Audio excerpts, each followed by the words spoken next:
right, so we should be recording. So starting off with some introductions, you've probably seen my name around your email inboxes. I'm Dina. I'm on a team at PLOS called the Editorial Board Services team, and we are a team solely dedicated to the editorial boards at the various PLOS journals. So we do a lot of data analysis in terms of what is the subject matter coverage of our editorial boards and comparing to submissions and making sure that we do recruitment to fill any potential gaps, as well as putting on these kinds of things that have to do with onboarding and training, and then making sure that you have all of the resources that you need to do your job. A little bit about me, my background is in wildlife biology, specifically ornithology and parasitology. I studied avian malaria in graduate school, and then just really loved being science adjacent, but not in academia, so I'm here at PLOS. I'm going to pass it off to my co-hosts. Hannah, you're up first. Well, hi. I've seen quite a few familiar names, so but for those of you that don't know me, I'm Hannah Harwood. I'm the Journal Development Manager for PLOS Neglected Tropical Diseases and for PLOS Sustainability and Transformation. Back at PLOS after a brief hiatus, but lovely to see so many faces here. Julia? Yes, hello. My name is Julia. I've recently joined the PLOS team, and I'm responsible for PLOS pathogens and PLOS genetics. My background is also in science, so I studied cell and molecular biology, but also worked closely with the microbiology and genetics community when I worked at Wiley before. So it's a pleasure to meet most of the board members from pathogens and genetics. And I'll jump in. Hi, everyone. My name is Joe Pold. I'm the manager for digital health and comp bio. I'm actually a geologist by training, but you can find rocks everywhere. I'm really excited that everyone's able to come and attend today. And yeah, just as a follow-up, if you guys ever have questions, the JDMs are always happy to help. Hi, I'm Stephen. I am a neuroscientist by training, and I've been at PLOS for quite a bit less than a year, actually, where I came from Cell Reports at Cell Press.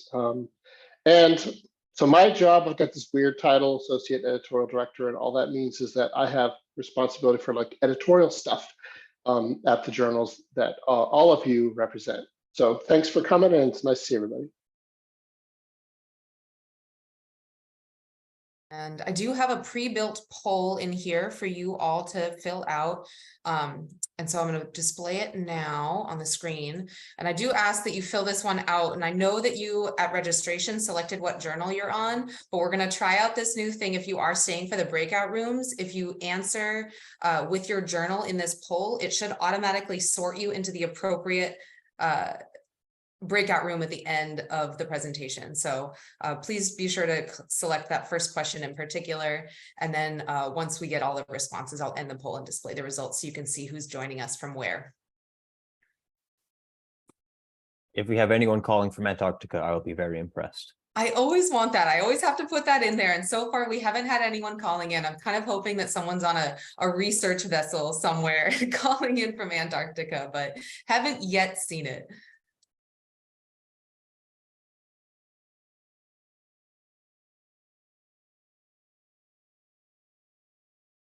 Are always a little bit like popcorn too. You get kind of a slow start, and then you get the pop, pop, pop, pop, pop, and then at the end, a few more people filling out. All right, looks like we have most of you that have participated here. So I'm going to go ahead and end it and display. So here's what we've got. We've got most of the attendees kind of matching the size of our editorial boards, which makes sense. Neglected Tropical Diseases is the largest of the journals represented here.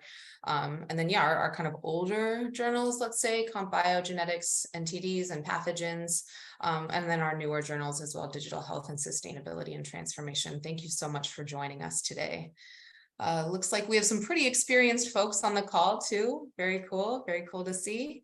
And then a good spread of editorial board memberships as well. Yeah, this is pretty common for people joining.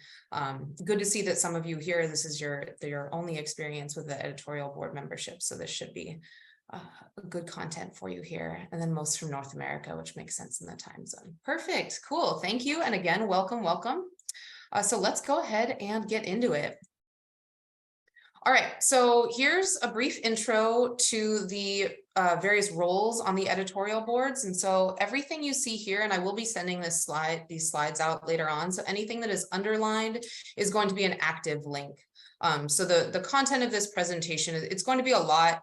But most of the time we are wanting to share resources that we have available to you so that you know where to go in case you want to access this information later on when you need it in real time. You're handling a manuscript, you want to look up who else is on the editorial board with you. And they're all color coded based on the branding of the journal as well. So you'll be able to see those links. So all of these are active links out to the editorial board lists. And in essence, there's 3 different editor roles at the journals, going from a section editor, then academic editor, then guest editor. If you go onto these links, you'll see some different roles that may have to do with like how submissions are solicited or different categories within these roles. But for all intents and purposes, these are the 3 roles that we can focus on. So section editors, and we'll go into the editorial process a little bit later on, but section editors are the first viewers of these manuscripts. A manuscript comes in, it matches the background of a section editor. They get a first pass at that paper to decide whether it should be passed along to you as the academic editor, who then handles the paper through the peer review process and then sends it back to the section editor to issue a decision. Now, I put guest editors here in parentheses because they're not technically on the board fully yet, but let's say a section editor has a paper and there isn't an available academic editor that matches the expertise that's necessary for assessing the submission. So they might write to the journal office and say, hey, I know of Dr. So-and-so at this university. Can you please add them as a guest editor for this one-off handling of this submission? So then someone is given guest editor permissions, and then they are available in the system for kind of these one-off handling papers and potentially promotion into the academic editor role.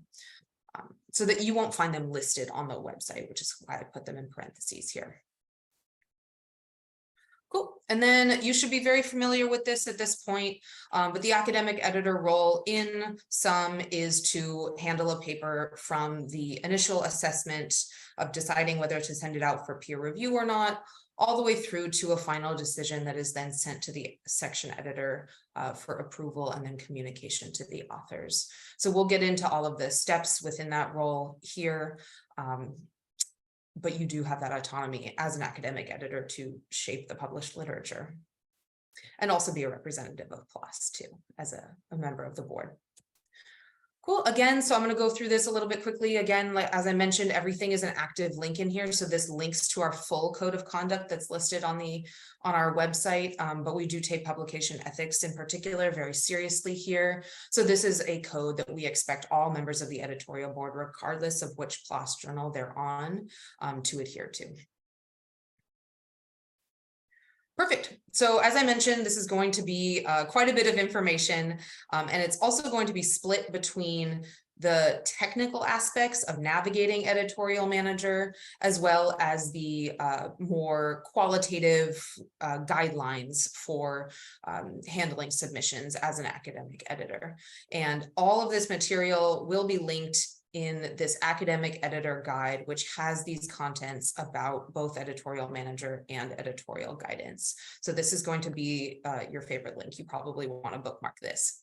So jumping right into the content, I'm actually going to navigate out of this presentation and over to the academic editor guide to show you the basics of navigating editorial manager and this key piece of your profile called the Update My Information page. So you'll see here, this is the academic editor guide and what it looks like. Let's make it bigger. So here you can see all of the journals that this applies to. And anytime you see this little arrow click here, this is going to be editorial manager content. So the very first thing you want to do, probably many of you have done this already, is to get logged into your editorial manager profile and then make sure all of your content is up to date. So this goes through the very basics of logging into EM, but then it's a little bit tricky, and editorial manager is doing some user interface updates lately. So things kind of keep moving around, but it still should be kind of intuitive based on how you would navigate a normal web page. So the update my information page is in the top right corner. You'll see your name listed there. And if you click on your name, it'll drop down where you can change your role here. So if you're an author at any of the PLOS journals, you'll be able to toggle between those roles, or your academic editor role here. And then this very subtle update my information link is here. And then on this page is where you're going to keep your contact information up to date. If you move to different universities, you'll have an email address. You'll want to update that there, as well as phone number, all of that basic stuff. But another important thing is keeping your search terms up to date. So once you go in there on the update my information page, there's a areas of interest or expertise section where you can add both classification terms, which are part of the official PLOS taxonomy, as well as personal keywords, which are free text, anything that isn't covered in that taxonomy.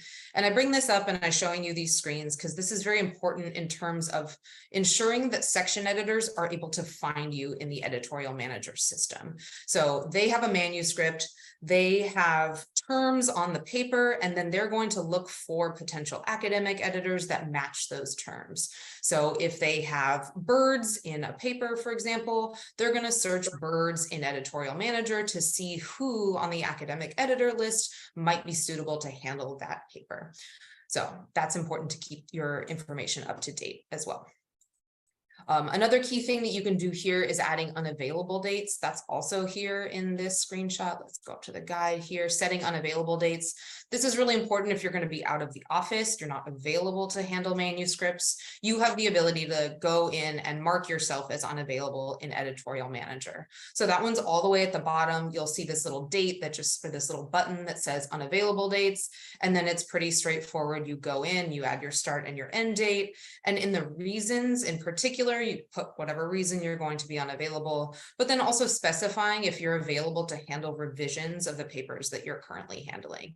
Like, as you know, you might send off a paper to authors to revise, and then they work on it, and then they resubmit it, and you're on vacation. You're not available to handle that manuscript. But if you are available, let's say that you're working on a grant, but you still have some capacity to finish out that paper, it's helpful to list that in the unavailable dates reason there. Okay, so that's just some basics of Editorial Manager. Now here, your main menu. If you've had a paper already, you might be familiar with this, but I just wanted to quickly go over the main screen and how you can find your papers that you're actively working on. So these are just some screenshots of your active manuscripts. Up at the top here, it's going to show the statuses of the papers based on how many reviews are complete. So it's really straightforward. If there's no reviews complete, the paper is going to be here, regardless of what revision cycle it is. If it has 0 reviews, it will be in that box. And then the same papers will show down here at the bottom in editor to-do list, where those papers are then sorted by the action that's needed on the manuscript. So there's 2 places that you can find your papers: up here in the reviews category, or up here or down here by the action that's needed on the paper. And then at the very, very bottom are papers that you've already issued decisions on. So either it's out here, my assignments with decision is going to be with the authors for revision, or my assignments with final disposition, pretty self-explanatory, papers that you're done with. Right, moving right along, the manuscript action links in Editorial Manager. We've gotten some pre-submitted questions about, in particular, opening discussions. And so I'll get into that a little bit. Most of these are pretty self-explanatory. View submission is where you're going to download the PDF in its entirety and see all of the pre-submitted questions that the authors filled out. The details page is a very helpful page. It's like the overview of the manuscript, including the classification terms that might be associated, all of the listed authors, various statuses of reviewers that have been invited by you, kind of your one-stop shop for getting a sense of what has happened and is happening with the manuscript. This initiate discussion button, as I mentioned, is where you can start a discussion either with the section editor that invited you to the paper, to one of the staff members, for example, that's here, with another editorial board member that you may know that you'd like maybe a second opinion on the paper. You can initiate a discussion. Again, that's going to be in this Editorial Manager guide as well. So you can see navigating editorial manager, initiating a discussion. And the one wonky thing I do want to call attention to right now is when you open a discussion and you type out your information, whatever you want to say to the person, you add them in to the discussion invite. You do not want to click start discussion without sending letters, because then that will not send an email notification. Unclear why that button is there. It is. What you want to click is proceed to customize letters. So that will actually send the email invitation to the person that you would like to initiate a discussion with. Just a quirk of Editorial Manager that I wanted to call attention to. Okay, going back here, the history is a super long list of everything that has happened. So while the details is kind of the overview, the history is a log of every communication that has been sent, every action that has been taken on the manuscript, so that you can see everything that has happened with the manuscript in case you're interested. File inventory, again, pretty self-explanatory. View reviews and comments, not present here because this is an R0 manuscript, it's not revision. So once a manuscript comes back and it's been revised, this is where you can see the overview of the reviews that have been submitted in the past, as well as your past decision letter, or if another editor was responsible, their past decision letter. Very helpful page to see what you've said in the past and what reviewers have said in the past. Classifications. So this is if you want to look into the classifications. These are automatically assigned for papers. I put it in gray because you don't really need to look at this. It's there, so I needed to mention it, but it's not something that you would really want to click on or explore too much. It just has the keywords that are automatically, or the classifications that are automatically assigned to the paper. Invite reviewers. We're going to go into this screen in much more detail later on. This is pretty key. This is how you are going to invite reviewers to a paper, and we'll go through the various options there. And then submit editor's decision and comments is where you'll actually submit your decision, select your paper, or select your decision option, which will then pre-populate a template that you can then fill out to send the authors your decision. And then sending an email is if you want to communicate, say, with the journal office, with the authors, with the reviewers. We do ask that you send any formal communication with the authors or reviewers through that link rather than your own personal email, because anytime you use that link, it will get logged in the manuscript history. And your worst case scenario, there's some sort of dispute and we're able to look it up. A best case scenario, we see that something went really well and we have a log of that communication that occurred with all contributors to this manuscript. Another thing I want to call out is you may see manuscript flags on here. You can also ignore these as well. This is used by the journal office to keep track of submissions and log any sort of special production that might need to happen, for example. Perfect. Moving right along into the editorial process. So as I mentioned, there's section editors and academic editors involved in the editorial process. Anything that's in this teal color is going to be the section editor role. So a manuscript comes in, it's looked at by staff. It's then assigned to a section editor. They get a first pass at it, so they can desk reject it if they don't feel that the manuscript is a good fit for the journal. They can also then decide, okay, this should go on to an academic editor. Then they would queue up academic editors and invite you to handle the paper. Let's say the invitation comes into your inbox, you agree to handle the paper. This is here, AE assigned. And then you do the same. You conduct your initial assessment. So the idea is that section editors kind of cover a broader range of topics, but you as the academic editor are the true specialist on the topic. And so you're able to make a much more granular decision on whether that paper should go out for peer review. So you do also have the ability to reject the manuscript at that time, or decide that it should go out for peer review. And if you do decide it should go out for peer review, you invite reviewers, you secure some, you ingest, you take in their reviews and assess them, and then compile your decision letter.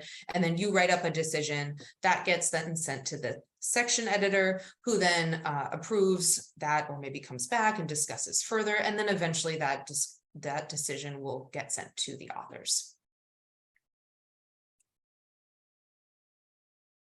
Cool. So then going into the nitty gritty of the editorial process and how it relates to your role in particular. So starting with invitations to handle manuscripts.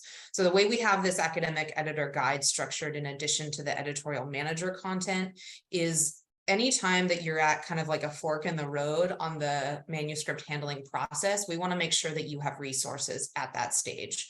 So each block there in the editorial process, you're going to find a section in the academic editor guide, again, through those navigatable links up at the top here.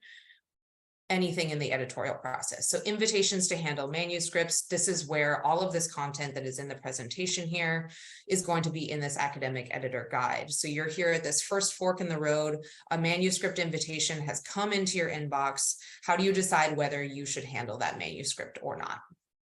The section editor has invited you. And so in this academic editor guide, we have a table here for you to help you decide whether you might want to consider accepting or declining the invitation. So this here being a reminder of the timeline expectations, general timeline. We'll go into this in the next slide. But here, what you want to do is if you are available to handle that manuscript all the way through, that would be a good situation in which you would handle. Obviously, if it's in your area of expertise, you have no competing interests. And then if it's not suitable for peer review, and I put a little asterisk here too, because it is possible if it's in your area of expertise and all of those other conditions are met, it may be suitable for you to agree to handle that manuscript and then issue a reject decision so that the authors get a swift decision on their manuscript. And then declining the invitation is basically the opposite of all of that. If you do have any conflicts of interest, if you're not available, if it's not in your area, then you would want to decline to handle that manuscript, and that'll get sent to the SE, and then they would continue to invite different academic editors.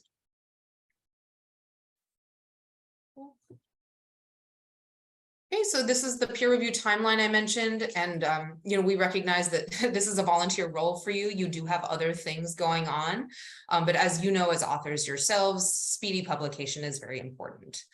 So we ask that you balance as much as possible the needs of both the authors, yourself, and the reviewers, everybody that's involved in the peer review process.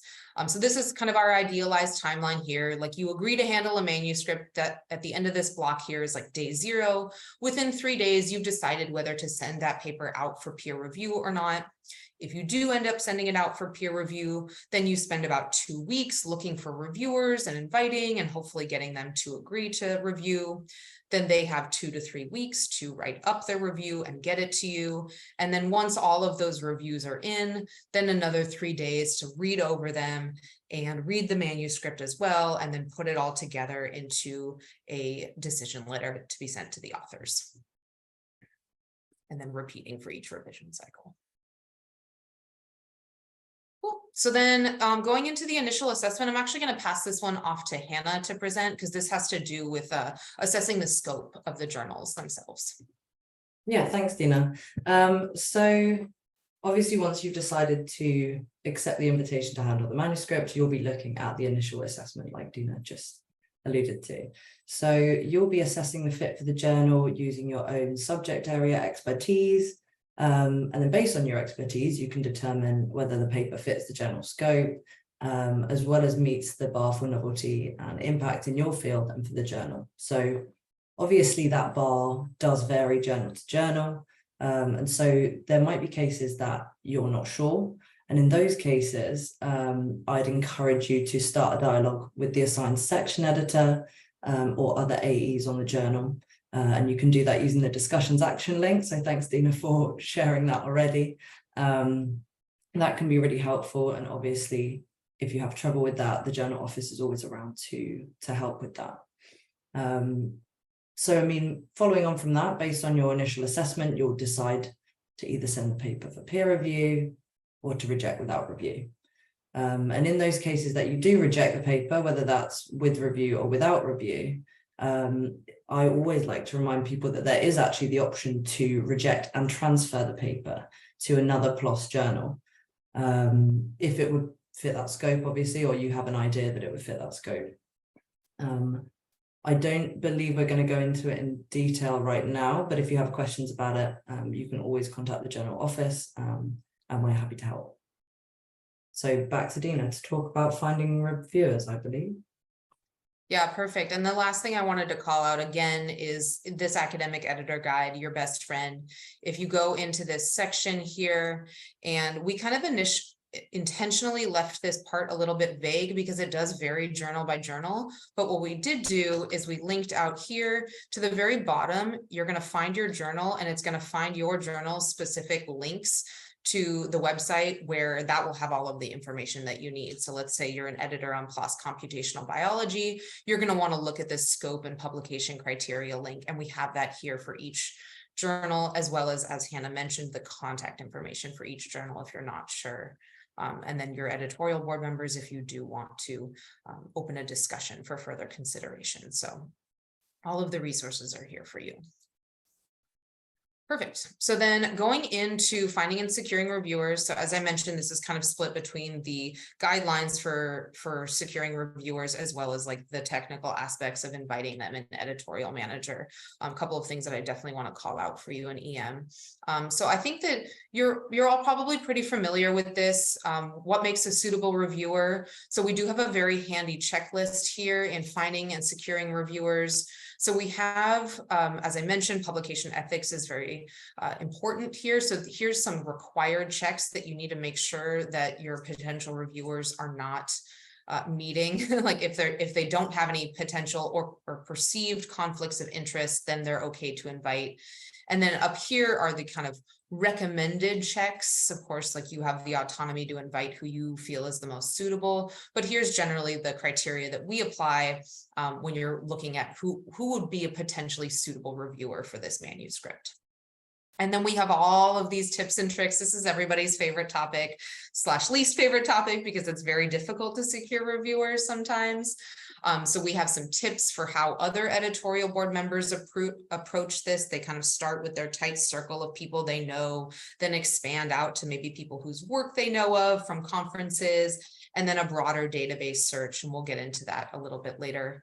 And then also just additional tips and tricks, maybe target some earlier career researchers or encouraging co-review. There's an alternate reviewer function in Editorial Manager that I particularly love because you can invite reviewers and then you can queue up a whole bunch of people that'll just get automatically invited if the people ahead of them decline or the invitations expire.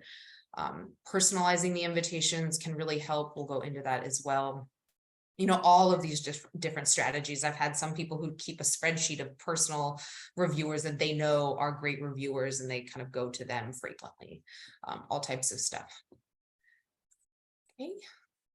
So then here's the actual inviting reviewers screen within Editorial Manager. And this too has gotten a little bit of a facelift lately. So I do want to call out the differences here and what all of these different tabs mean because they're not super self-explanatory.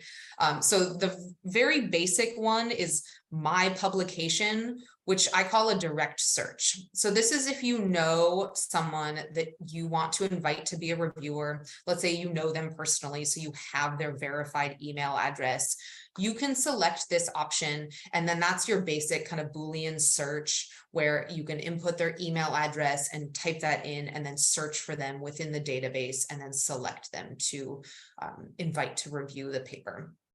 This is also the tab you're going to use if you say did a database search. Let's say you went on to PubMed and you found 3 papers that were particularly relevant and you want to invite the corresponding author. So their email is there in PubMed, you grabbed it and then you pasted it in here and you're going to see if they're in the database.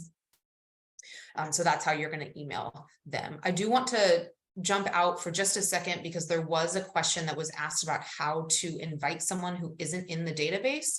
And that also is going to be here in your guide. This is under navigating Editorial Manager and then registering a new reviewer. So you'll click here and there will be some screenshot steps within this guide to show you how to add somebody to the database that may not be in there already. Okay. Jumping back over here, suggested by author, this is self-explanatory. If the author has submitted potential reviewers along with their submission, you'll find them under that tab. So that should have their name and contact information, and you'll be able to invite them through that tab there. These next three ones I suggest ignoring because they can be a little confusing. I think they're meant to be helpful in terms of suggesting people from the database that match the classifications of the paper, but they're a little bit buggy.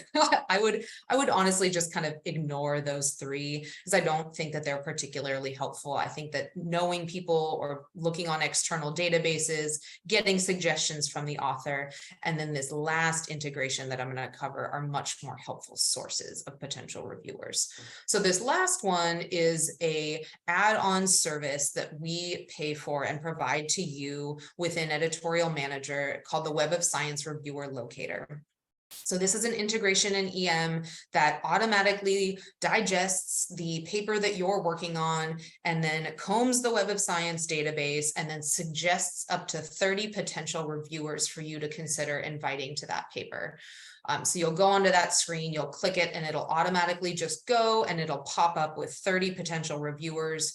It'll tell you if they're in the database already. It very seamlessly will proxy register them. If they're not, it shows the classifications that match. It also has a link out to their formerly Publon's profile, now Web of Science profile, so that you can kind of do a further assessment. And so that's one thing I do want to call out, is that these potential reviewers have not been vetted. So they're just suggestions based on the Web of Science algorithm. You still need to go in and do all of those checks to make sure that they're not potentially conflicting interests or that they're actually suitable to handle the manuscript.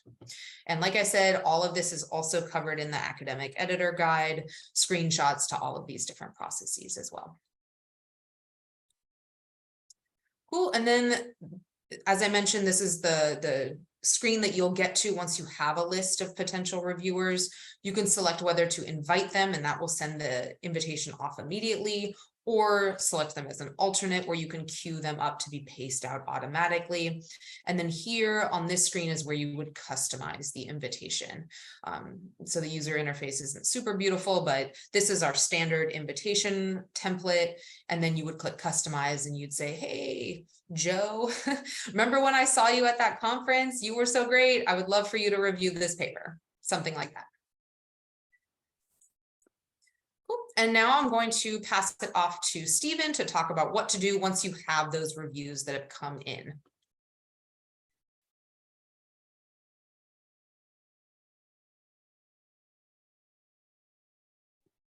Sorry about that. Okay, so a few things to highlight here that are important that maybe you don't already know, because a lot of you have been doing peer review and getting peer review for a long time. So first of all, you're going to get reviews in a structured form.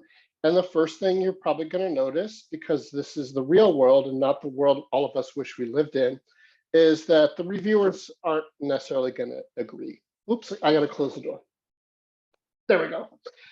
So you might get, so discrepancies is a really nice way to put this. You might have reviews that are completely discrepant. And so what should you do? First principle I'd like to put out there for you is that your role is to be the interpreter of the reviews and of the reviewer's comments for the author. So it's all coming through you. So when you look and you see reviews that are all over the place or that are raising, this reviewer is raising concerns that this reviewer didn't even see, that's okay, because it's actually coming through you. You're the person who's going to give the guidance to the authors. Second of all, what you might see when you look at reviews is, and I hope this doesn't happen very often at PLOS, it used to happen occasionally at another place, are reviews or comments that are actually inappropriate. So perhaps you'll see someone saying something disparaging about the authors or their approach. And what should you do? The answer is definitely what you should not do is edit or alter the reviewer comments in any way. If you see that problem, please go to the journal office and say, hey, I got a review here that's inappropriate, or this one comment is in there. And so I'm not asking you to ignore things that you see that you think are inappropriate, but please don't make any changes. So you go to the interpreter, you decide which of those reviewer comments need a response, which are just optional. Sometimes a reviewer is just saying, wouldn't it be great if? And if you can see that, point that out to the authors and tell them, yeah, it would be great if you could, go to the moon, but we're not expecting you to do that. And then your job is to then be as clear as you can with the authors about what your expectations are for the next step. You might, for example, have had to go get some additional comments. Maybe the reviews are so unclear that you've invited an additional reviewer. I hope not, but that can happen. Reached out to someone else, a staff editor, maybe here at PLOS, somewhere else to discuss another one of your fellow academic editors. Just get some clarity so that you can provide clear comments to the authors about what you should do. Okay, so then there are, see, are we there yet? Here we go. You have 5 potential decisions now, choices that you can make, and at least one of these has been referred to already in our discussions. So you've got the comments. You're going to give some really clear feedback to the authors, and here are the options. One is major revision. Everyone knows this one. This is where you're like, yeah, this paper is not ready, but if these things can be done or these questions can be answered, then it could be good to go. And then minor revision, which is, yeah, this paper is pretty close, it looks pretty good, suitable for publication, but there are some minor adjustments you might want to do. In both cases, the authors are going to get 45 days to revise and resubmit. So keep that in mind. So they're not going to get 45 weeks or 45 years to revise and resubmit, and that should give you some context for the kind of things that are appropriate to ask for or not. You can, of course, accept the paper, and that's what we're all cheering for. But then there are 2 reject decisions that you might choose between. So one is reject and transfer. And in general, with the journals that you all are serving, there should be some option for the authors if the paper is not suited either after review or before, some option of a place they can go, like PLOS One, with their paper. That should kind of be a default, actually. But then the 5th option is reject. This paper should not be published. And there are 2 rough scenarios where this might happen. The first is you judge the paper really not to be suitable for any journal that you can think of. All right, so that happens, but it's not very common.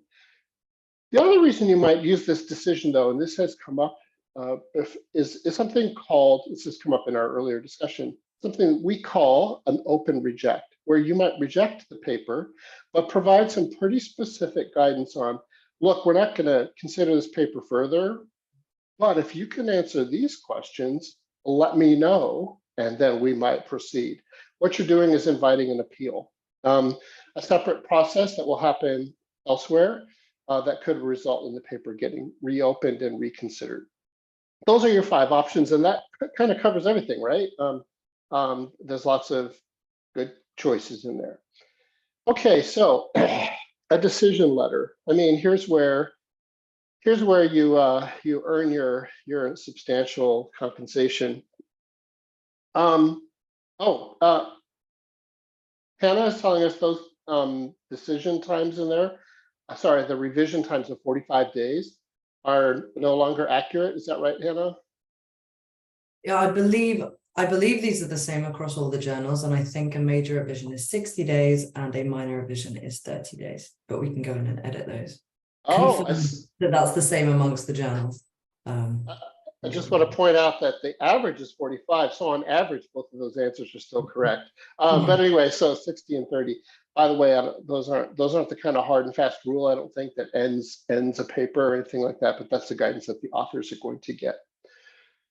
Okay, but here, guys, what's the most important thing here? Making a fair decision, by far the most important thing you can do, and then telling the authors about your expectations. So, I think a good decision letter, see that first point there? That's the one we should all keep in front of us all the time, working at editorial, which is, well, the word is empathy, putting yourself in the shoes of the person who's going to read that letter. They just worked for years on their research. They were hoping to get it published in a journal. You've got some feedback for them, or maybe a disappointing decision for them. How would you like to receive that? What would you like to be asked to do? So, give the authors, to whatever extent is possible, the kind of constructive feedback you would like to receive if you sent your paper and someone sent it to colleagues to have it assessed. Give some context, especially if you're selecting some of the reviewer comments for attention of the authors and therefore selecting some that aren't. So, give some context. Yeah, I don't think this is necessary because it's not within the scope of the question you were asking, for example. Or reviewer number 2 makes an important comment that we really couldn't proceed until that is addressed. Tell the authors that to whatever extent you can. The reason I keep saying to whatever extent you can is we all know that your life is finite, your time is precious. You can't write a 6-page, record a video for the authors. We know that. I guess the last thing I would say to you is, when you're done with your letter, could the authors use it as a guide to revise their work? Could another editor use it to understand the decision and figure out what the authors are supposed to do? Do you see those different standards we're holding up to you? One is, will the author say, okay, here's what we got to do? And then could someone else step in because you're on vacation or something like that and say, oh, here's what the authors were asked to do and here's why, and we can take it from there. Those are my comments. Thank you, Stephen.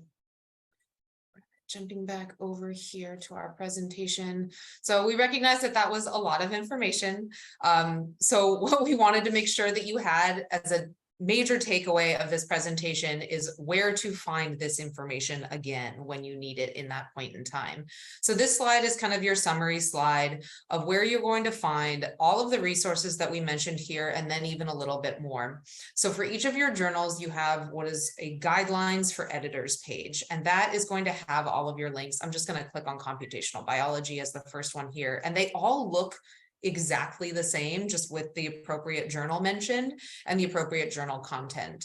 So you have here the academic editor role, the description of the different roles we've gone over, the links to editorial manager, and then as we've referenced over and over again in this presentation, the academic editor guide. So if you aren't going to bookmark this page or the academic editor guide, at least bookmark your guidelines for editors page. This is going to have all of that content that we mentioned here when you need it. Journal contacts are on here as well, but I've also listed them here. So here are the 2 major emails that you want to keep in mind. The journal contact is if you're actively handling a manuscript and you have a query about that particular manuscript. Those are going to be your journal contacts. They're going to help you out with that. I've listed also the contact for my department here. This is kind of a shared inbox that we all have access to.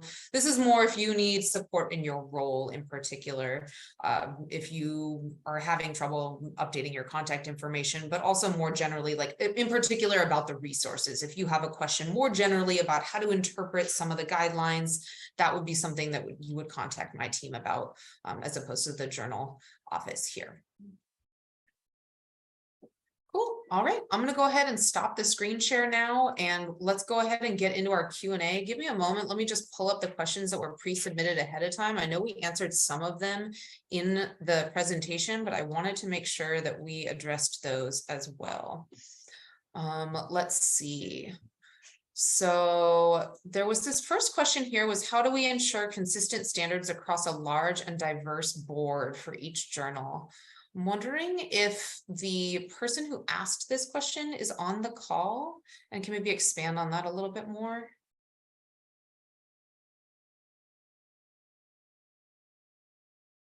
Okay, I'm not seeing them in here, so we'll follow up on that one. Or is that you, Bruce? Yeah, I think that might have been me, or I asked something similar.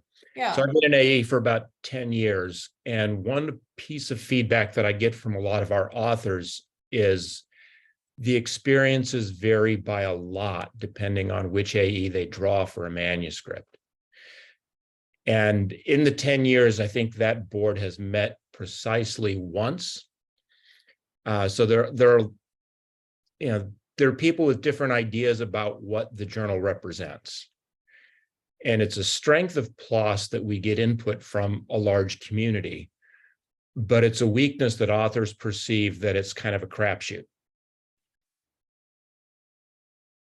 So what can we do as a community and as a journal to have a more uniform standard in how we evaluate manuscripts and what we consider to be an appropriate manuscript for each journal. I mean, I can make some comments about that. That is a question for the editorial leadership of the journal, the editors-in-chief, and perhaps the section editors, who together form, you know, kind of the editorial group leadership of the journal. I agree that as often as possible, those folks should have a chance to talk and to meet maybe 2 or 3 times a year, just to address questions like that one, and other questions like, where's our field going? What are we missing? Do we have all the people we need? Things like that. Let's also acknowledge that this is also the universe we live in. So there's always going to be these interesting differences among people and approaches. But that's a great question for the editorial leadership of your journal. And keeping in mind that the people who lead your journal might differ by 9 time zones or 12 time zones, that, you know, all getting together in a room with a pint might not always work, even though that would have been the best thing in days gone by. Anyway, not very helpful, except to say the leaders of your journal, they know that they need to work on that and to talk to each other. And if I may weigh in a little bit here as well, this is where having things like initiating discussions with whether that be other academic editors that you're working with, or whether it's the section editors, can be really helpful. You know, we really encourage you guys to kind of sense check things with them. And to your point, Bruce, yeah, it's also something that we as JDM, so Hannah, Julia, and myself are really aware of and is really trying to build more of, is that community feeling vibe.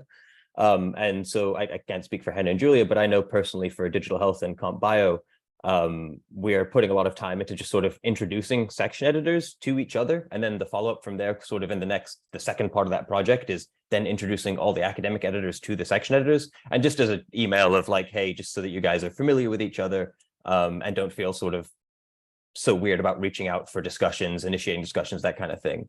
And then the hope is that by facilitating that level of kind of communication between the board, particularly kind of within the section, that we get a little more consistency there. Hope that helps. All right, moving along to the other ones. So the next question was, how do section editors get selected? And again, I'm wondering if the person who asked this question is on the call, because we interpreted this in a couple of different ways. Maybe I can just address them both really quickly. So there's, how are they selected for the manuscript in particular, like before they come to you? And that's on a section basis of the manuscript. So each manuscript is submitted as a section, and each section editor obviously has a section. And so that's how they're selected on a manuscript level basis.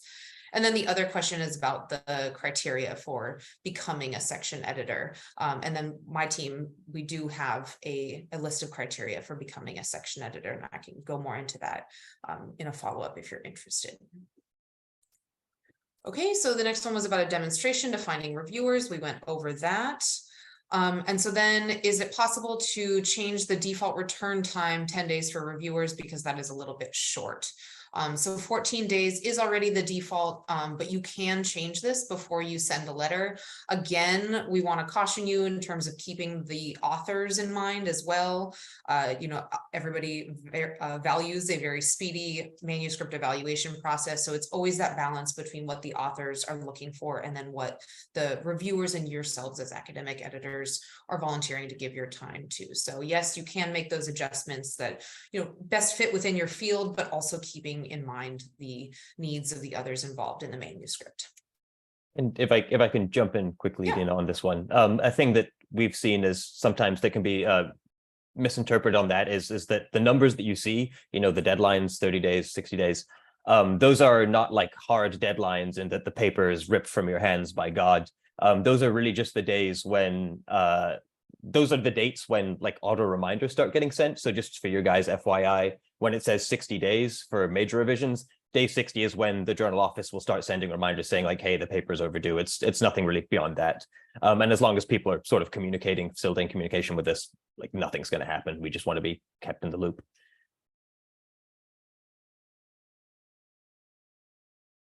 Cool. And then the next question was, how can I save potential reviewers I've invited? And I just want to note that editorial manager is a little limited in that capacity. So what I recommend in those situations is that if you do have a list of reviewers that you've just loved working with and would like to invite again, keeping a personal spreadsheet of those names would be really helpful. There's not a way to do it in editorial manager, unfortunately.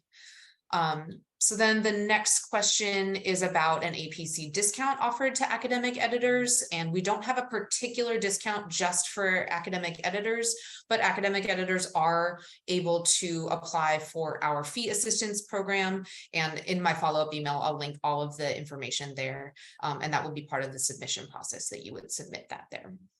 And we do also have institutional partnerships that I kind of want to call out as well, which are partnerships negotiated with your library where you would get to publish unlimited for free. So that's another potential option.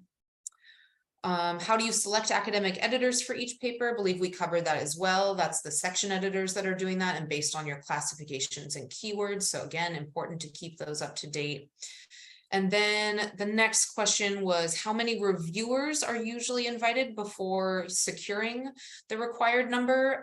This can vary by discipline and availability and time of year. August is very difficult to secure people because a ton of people are on holidays. But we have found typically that it can take up to 8 potential invites to secure 2 to 3 reviewers. Again, depends on many different factors, how well you know the people that you're inviting. So again, my suggestion here is to invite the people that you know. Maybe if you want to aim for 3 reviewers, invite 3 and then queue as many as you need as alternates. They won't be invited unless those 3 initial ones either decline or don't respond to the invitation. So alternate reviewers are your best friend. Best strategies for securing reviewers. Again, we went over that. And then when to desk reject. I hope that we covered that as well. It's going to be journal dependent and you're going to want to reference those journal scope documents and publication criteria links that we included. Okay, initiating discussions. We did go over that as well. And then how to add reviewers that are not on the journal list. We went over that as well. So now we have quite a few minutes left. I want to open it up to those who are here in attendance. If you have any questions, you can either drop them into the chat or go ahead and raise your hand if you feel comfortable asking it out loud.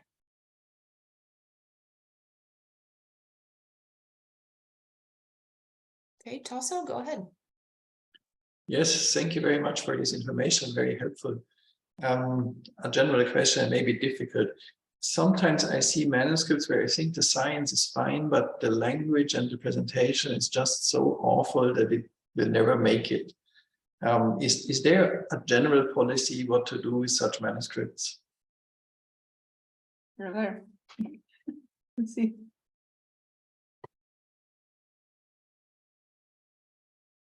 I think if I can just jump in. On that, can I, because I think Yeah, it's, go ahead. Sure, go ahead, Amy. so, so I have done this in the past, and it seems to work pretty well, but is to actually send the manuscript back to the authors with major revisions, but explaining that you have not sent the paper out for review, and try to provide, like, so one thing I've done, and it's like, I think this is a problem. It would be nice if there were people who could do this, but when I see a paper with a lot of potential like that, but basically I'll send it to them and say, yeah, the language is really a problem. You need to reach out to find a way to solve that. But I'll make some suggestions, but then I agree to copy edit the paper when it comes back in the highlighted version. You know, because sometimes it's a paper where it's pretty easy to just sort of clean the language up. And I've only done that for papers that, like I said, I think the science is good and the people, and there isn't an English speaker on the author line, let's say. But I have also sent papers back to people and said, this isn't ready to send out to reviewers. I think this has potential, but you guys need to do this, this, and this to get it to a point where it's worth sending for review. And I think that's not a bad approach. I don't know if that's encouraged or not, but I've done that. Thanks, Amy. I mean, that's sort of along the lines of what I was going to say anyway. I think, again, it depends on the quality of the science, like you've said. I think if it's a paper that shows a lot of potential and would be well within the scope of the journal, then I think there's not a lot else we can do than sort of punt it back to the authors and ask that they work on the language with the tools they have available to them. And I mean, Amy's suggestion of copy editing the paper, I think that's very editor dependent, and that would totally be up to what any editor felt comfortable doing.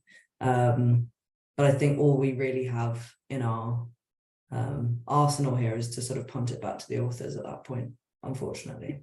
This But is give them an opportunity at least, I guess, rather than just rejecting it and them having the same experience somewhere else.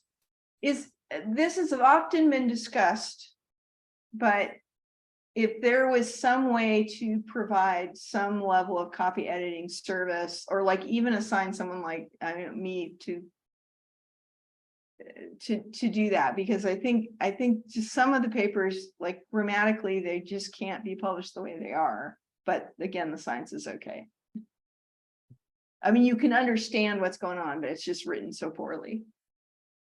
So I think I kind of agree with you, Amy, that any paper that's being submitted to us that has sound like the science is good to it, I think it's pretty fine to put the onus on the authors to fix it, because if they're coming to you, they're demonstrating a desire to be included in the journal, and therefore, saying, hey, we really appreciate your paper, we think the science is good, we just need you to clean it up more, we'd come back to us when you can. I don't think that's going to push people away from the journal. I think those people just hearing from the journal that the paper is considered acceptable is very motivating for them to then go and sort of make those changes where they can. So I think that's pretty good advice. Yeah, but like, for example, people who go to the professional editorial companies, that I would discourage people from doing that. They need some. Oh, certainly, yeah. They need a subject area, somebody who understands the science, like to help. And that's always hard. But Yeah. We have time for one more question.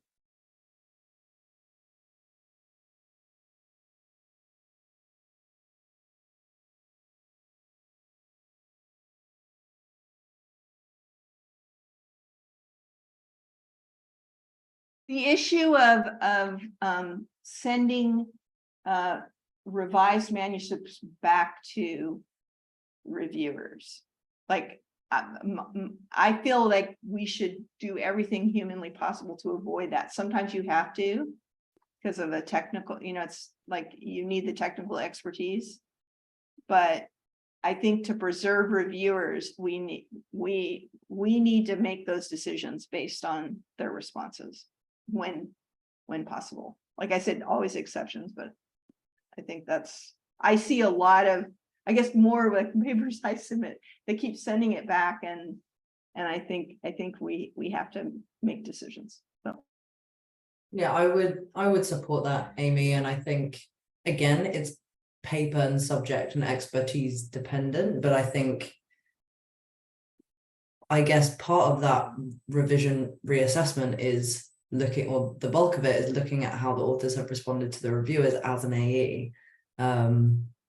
You're the ones that have sent the decision out. So yeah, I would completely agree. And like you say, if there is a need to send it out to a specific, somebody with subject specific expertise, something technical, there's always the option to just send it back to that reviewer and not send it back to all three, which I must say I do see fairly frequently. But yeah, it really is a case by case situation, really. But yeah, I would support that.